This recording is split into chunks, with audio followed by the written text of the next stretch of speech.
We welcome to New York, New York, Drew Brees. And Drew, for what it's worth, man, I'm a huge Miami Dolphins fan. In 2006, I wanted you in Miami. I said he's going to be a Dolphin. We know what happened. You're on your way to Canton, Ohio. What went wrong there with the Dolphins? Because to me, it's the biggest mistake Nick Saban ever made, not bringing you aboard. Well, I think everything worked out okay for Nick Saban. I think it worked out really well for you. I think it worked out okay for me, really too. well. Not for me, but that's okay. Maybe not for Dolphins fans. But, did you think that was a serious possibility, the idea of you going to Miami? No, I did. Look, my two opportunities going into free agency in 2006, and then again, this is coming off of a major shoulder injury. Scary injury. Leaving the Chargers, in which I honestly, I figured there was a chance I would not play football again. I was told that by doctors. In fact, the Miami Dolphins doctors, after running a battery of tests when I was on that visit, basically said, we think he's got a 25% chance of coming back and playing again. So that was the information that I know Nick Saban was working with, when we were having some of these conversations. Look, I had a phenomenal visit there. I love the coaching staff. Obviously, I had a ton of respect for Coach Saban. Had played against him a couple times in college. Obviously, his success throughout, with LSU and at Miami at the time, it would speak for itself. But at the end of the day, I belonged to New Orleans. This was a calling to be a part of the resurrection of one of America's greatest cities, alongside, having a chance to be the quarterback of this team and bringing this organization, this fan base its first championship. No doubt about it. And when was the moment for you? Was it immediately in 2006? Was it halfway through the year where you're like, not only am I physically back, but I'm a part of something special? Yeah. The early goings here in New Orleans were tough, because here I am trying to recover from my shoulder injury, and there was tons of doubts along with that. Every day was just a struggle. I'd have my good days and my bad days, and the bad days were, man, I hope I can live up to the expectations, and man, I hope I can just come back and be just a shadow of what I was before, So yeah, it was scary. And then, we had training camp for 5 weeks in Jackson, Mississippi, because our facility was still undergoing all kinds of improvements and renovations from damage from the storm. And the National Guard had occupied the Saints facility for a really long period of time as they were continuing to try to help support the community. So, man, it was just uncertain times, right? And I would say, there were some defining moments along the way, but it really wasn't until the reopening of the Superdome, September 25th, 2006, the Steve Gleason block punt. The Monday night game. The Monday night game. Where I think we all felt like, all right, we're on our way back, and the possibilities are endless. So your head coach, now in Denver, seeing the same sort of vibe. I think a lot of people look at Bo Nix and they say, wow, if he can be coached up the way Drew Brees was coached up, all of a sudden that partnership is there. Sean's first year, Denver was rough. Second year, he goes to the playoffs. I'm sure you're not surprised. No, I'm not surprised, because Sean Payton is a culture builder. So when you say that, Drew, what do you mean by that? Because a lot of people hear the word culture and it gets thrown out a lot in sports. When you say he builds a culture, how? To me, culture is the belief in your ability to overcome adversity and tough circumstances. The teams, you just look around the league, the teams that when they face adversity, they become stronger, that's great culture. Right? The teams that go the other way, there's something missing. So Sean Payton has always been a guy who's been an incredible teacher, an incredible kind of orchestrator of, man, how does the staff fit together? How do the players fit together? How do we want to coach these guys? What's the level of accountability? What's the chain of command?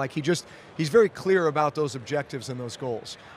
Ordering the chaos, right? We block out the noise. We focus on the keys to victory. What are we trying to get better at right here, right now? So he does a masterful job of that, and so he gets everyone on the same page, kind of on the right path with the people in the right seats on the bus.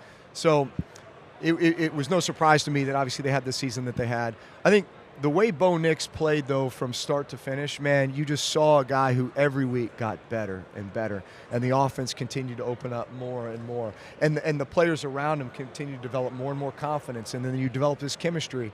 And, man, by the end, it was even when they were going to Buffalo, as good as Buffalo was, and, you felt like Buffalo, maybe it was their year, I'm still sitting there going, man, Denver's got as good a shot of anybody the way they're playing right now to go in and beat these guys. So I'm in New York. Jets have a new head coach who's a part of your thing down in New Orleans, Aaron Glenn. Did you see that within him, Aaron Glenn, head coach, or you're like doing your thing as a quarterback and all of a sudden it's like, wow, this guy's working his way up through the ranks? I don't think you're going to find a guy who doesn't love Aaron Glenn and have so much respect for Aaron Glenn. First off, as a player, he's a Hall of Fame player. When he played, there was no better DB in the league. I played with him in 2008 at the end of his career in New Orleans, and then obviously he was part of our coaching staff there for a long time. Incredible teacher. Like there's an intensity to him, like there's a sense of urgency. Like guys love being coached by Aaron Glenn. And now you look at his kind of track record as a defensive coordinator in Detroit, what he helped build there. Dan Campbell is incredible, a human being as there is. I think AG and Dan, I think they were teammates at Texas A&M back in the 90s. Wow, that's crazy. Yeah, no, I mean, so just point being, and then Parcells guys, and he played for Parcells with the Jets. He's part of Sean Payton's staff. Sean Payton was a Bill Parcells disciple. So all these connections to, look, we're all a product of kind of who helped mold us along the way. And Aaron Glenn is Aaron Glenn. I think he's made that clear when people have tried to bring up comparisons with Parcells and such. But, man, like, there's no better guy to play for or be led by than AG. And I have to imagine, Drew, him playing in New York and knowing everything that guys like me and Yeller are screaming about in the marketplace and the media, I feel like that's a major leg up from other first-time head coaches who maybe will walk into that, like, pressure cooker of media and not know what they're dealing with. Yeah.